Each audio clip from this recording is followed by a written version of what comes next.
डोसा की दुकान और रंगैया समोसा की दुकान लगाकर बाजार में एक दूसरे के सामने कई साल से दुकान लगाकर चला रही हैं। अब इन दोनों की एक दूसरे के साथ बिल्कुल नहीं जमती। रंगैया को हमेशा जलन होती थी कि रामैया उससे ज्यादा कमा रहा है। और इतना ही नहीं, हमेशा कोई ना कोई बात पे रामैया से लड़ते रहता है रंगैया। ऐसे उन दोनों के बीच में बहुत ज्यादा नफरत था। एक दिन शहर में पढ़ रहे रामैया का बेटा रमेश घर आता है। अगले दिन वो अपने पिता के बाजार में लगी दुकान के पास आता है। वहाँ चल रही व्यापार को देख रमेश अपने पिता से ऐसे कहता है, पापा, आप हमारी दुकान में ज्यादा ग्राहक लाकर ज्यादा पैसा कमाने के मार्ग नहीं सोचते हो क्या?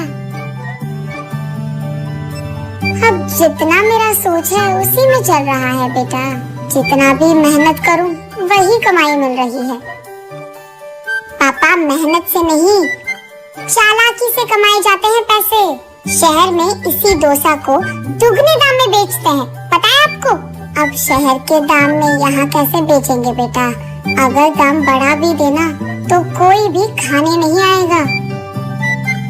पापा, मैं ये नहीं कह रहा हूँ कि शहर के दामों में यहाँ बेचे, बल्कि ये कह रहा हूँ कि ऐसा कुछ करे कि शहर का लाभ हमें यहाँ मिले। तुम्हारा इरादा मुझे समझ में नहीं आ रहा बेटा, थोड़ा समझा दो। आपको समझाना नहीं, करके दिखाऊंगा, ऐसे कहता है रमेश। रामैया देखते ही रहता है कि रमेश क्या रहा है। और इतने में रमेश उनके दुकान के बाहर एक बोर्ड डालता है। उस पे लिखता है कि हमारे दुकान में जो भी ये स्पेशल डोसा खाएगा उसको 10 साधारण डोसा फ्री में मिलेंगे, और जो भी डोसा आप खाओगे उसके भी पैसे नहीं देने पड़ेंगे। पर अगर स्पेशल डोसा खा नहीं पाए तो 10 डोसा का पैसे देना होगा, ऐसे लिख देता है। बोर्ड पे जो लिखा उसने वही बाजार में जोर से चिल्लाकर सबको सुनाता है। ये सुनकर बहुत लोग खुशी के मारे उनके दुकान पहुंच जाते हैं स्पेशल डोसा खाने। स्पेशल डोसा खाने के लिए मैं तैयार हूँ, नहीं मैं तैयार हूँ, ऐसे सभी आपस में बहस करते हैं। तब रमेश उनके दुकान के बगल में एक बड़ा सा टेबल और चेयर लगाकर जो भी इस प्रतियोगिता में शामिल होना चाहते हैं उनको एक के बाद एक इस कुर्सी पे बैठना होगा, ऐसे कहता है। उसके बाद ठीक उस टेबल के जितना बड़ा डोसा वो बनाकर वहाँ लाता है और उस कुर्सी में बैठे आदमी के सामने पेश करता है। वहाँ मौजूद सारे लोग यही सोचते रहते हैं कि वो आदमी उस डोसा को खा पाएगा कि नहीं। आधा डोसा खाकर वो आदमी मुझसे अब नहीं होगा, ऐसे कहकर हार मानकर वो 10 डोसा के पैसे देकर वहाँ से चले जाता है। ऐसे ही एक के बाद एक स्पेशल डोसा खाने की कोशिश करके हार मानकर वहाँ से पैसे देकर चले जाते हैं। ये सब ठीक सामने से देख रहा रंगैया अपने आप में सोचने लगता है कि एक स्पेशल डोसा बनाने के लिए कितने पैसे लगते हैं। उसे पता था कि एक स्पेशल डोसा बनाने के लिए 3 डोसा लगते हैं, लेकिन बाकी 7 डोसा के पैसे तो लाभ में आ गए। तब उसे समझ आता है और कहता है, बाप रे, ये 3 डोसा बनाकर 7 डोसा का लाभ ले रहा है। बस रंगैया को जलन होती है। कुछ भी करके मुझे भी ऐसे ही पैसे कमाने होंगे, पर क्या करूँगा? ऐसे सोच कर हाँ, मैं भी उसकी तरह समोसा का कोई प्रतियोगिता लगा दूंगा। ऐसे सोचकर अगले दिन रंगैया उसके समोसा के दुकान के बाहर ये लिखता है कि जो भी आदमी 20 समोसा खा पाएगा उसको 10 और मुफ्त में मिल जाएंगे।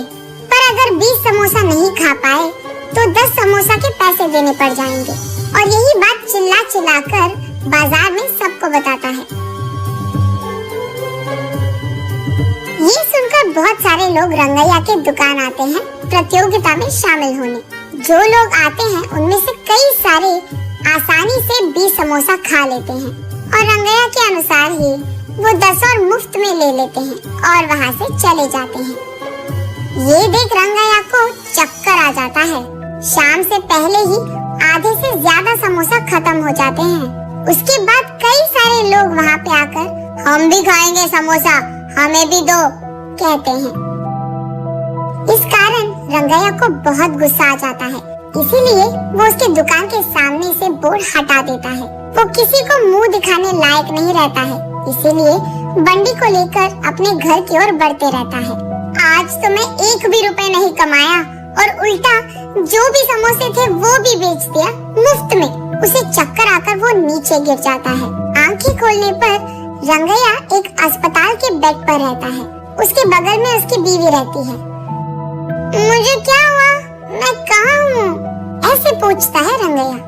आपको चक्कर आकर नीचे गिर गए थे, कोई अजनबी आपको यहाँ छोड़ गया, ऐसे कहती है रंगैया की पत्नी। छा, आज सब कुछ नष्ट ही हो गया, सब बुरा हो रहा है।